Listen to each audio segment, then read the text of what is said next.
बड़ी एक अहम बैठक थी जो प्रधान सचिव परिवहन जी की अध्यक्षता में हुई, जिसमें कमिश्नर ट्रांसपोर्ट और एडिशनल कमिश्नर ट्रांसपोर्ट, आरटीओज़ और पूरे हिमाचल प्रदेश के निजी बस ऑपरेटर शामिल थे।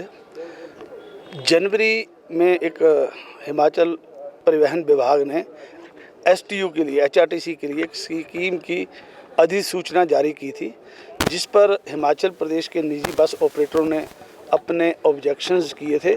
आज विशेष तौर पर उन ऑब्जेक्शनों की प्रधान सचिव परिवहन के पास सुनवाई थी और उसके साथ साथ कुछ और मुद्दों पे भी चर्चा हुई। हमने विशेष तौर पे ये बात बोली है कि 2015 से एसटीयू के लिए समय समय पर परिवहन विभाग जो है ना स्कीम बना रहा है। एक 15 में स्कीम बनाई और वो चैलेंज हो गई।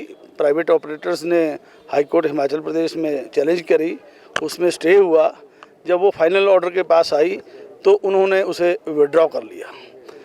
फिर उसके बाद क्या किया इन्होंने 2017 में फिर एसटीयू की स्कीम बना दी और इन्होंने टेम्परेरी परमिट देना शुरू कर दिए। उसके बाद उसके खिलाफ भी हिमाचल प्रदेश के निजी बस ऑपरेटर कोर्ट में गए और परमिट जारी करने पे जो है कोर्ट ने स्टे कर दिया। हमने बोला जब कोर्ट ने एचआरटीसी को टेम्परेरी परमिट देने के लिए स्टे किया, उसके बावजूद भी आप विभाग को, कमिश्नर ट्रांसपोर्ट को, एडिशनल कमिश्नर ट्रांसपोर्ट को, हम नहीं चाहते भी हर मुद्दे को हम कोर्ट में लेके जाएं। आप इलीगल तरीके से जो है हिमाचल पथ परिवहन को जो temporary permit under the scheme दे रहे हैं, क्योंकि कोर्ट ने उसमें स्टे कर रखा है। या तो स्टे विकेट होता, तो अगर आप नहीं करोगे तो मजबूरी हो जाएगी कि हम अवमानना का मामला जो है कोर्ट में लेके जाएंगे।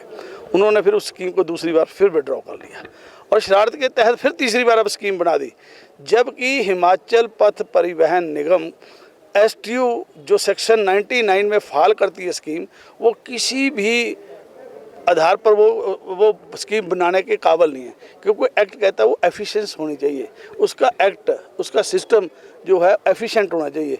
एचआरटीसी कहीं भी एफिशिएंट नहीं है। ना एचआरटीसी को समय पे सैलरी दी जा रही है, जेएम की बसें इलीगल चल रही हैं।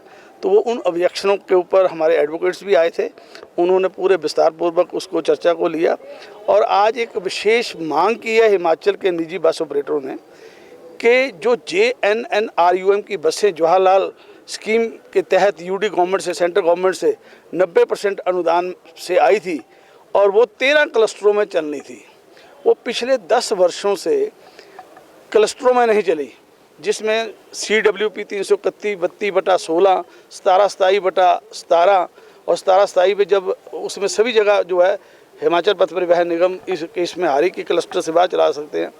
फिर ये LPA में गए, डबल बेंच में 32/17 में LPA में गए और 24 में फैसला उनके खिलाफ आया। आज हिमाचल प्रदेश के निजी बस ऑपरेटरों ने प्रधान सचिव को अवगत कराया कि पिछले 10 वर्षों से ये जेएनयू की बसें कुछ टाइम के लिए बंद हुई, जब कंटेम्प्ट हाई कोर्ट में पड़ी, जब वो विड्रॉ हुई तो आस्ता आस्ता फिर चल दी। ये 10 वर्षों में हिमाचल के निजी बस ऑपरेटरों के बराबर चली हैं, चाहे वो शिमला से सोलन है, चाहे शिमला से बिलासपुर है, चाहे वो कांगड़ा से पठानकोट है, चाहे वो नालागढ़ बद्दी परमाणु है।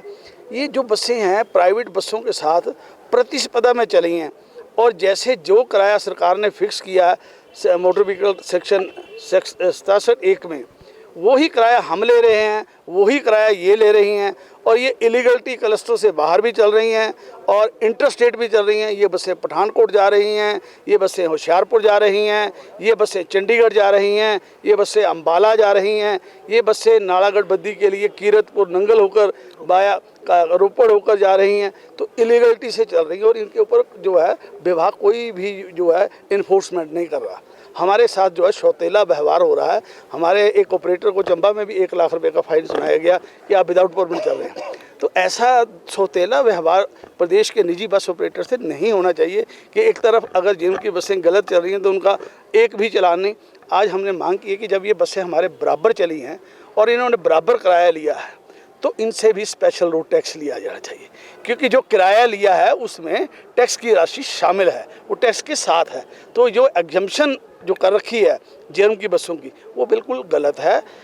हमने मांग की है, स्टेट के सभी बस ऑपरेटरों ने लिखित तौर पे सेक्रेटरी साहब को दिया और उसमें हमने लिखा है कि इसको रिप्रेजेंटेशन समझें या लीगल नोटिस समझें, 15 दिन में इसका फैसला करें कि पिछले 10 सालों में जो इलीगल गाड़ियां चली और इन्होंने पैसा कमाया और टैक्स माफ़ किया, या तो इनसे भी डेली ड्यूटी चार्ज जो HRTC का होता है उसके मुताबिक टैक्स असेस किया जाए और इनका भी टैक्स वसूला जाए, या 10 साल का हमारा भी माफ़ किया जाए। दो पैमाने नहीं चलेंगे, हमारे साथ सौतेला व्यवहार नहीं होना चाहिए।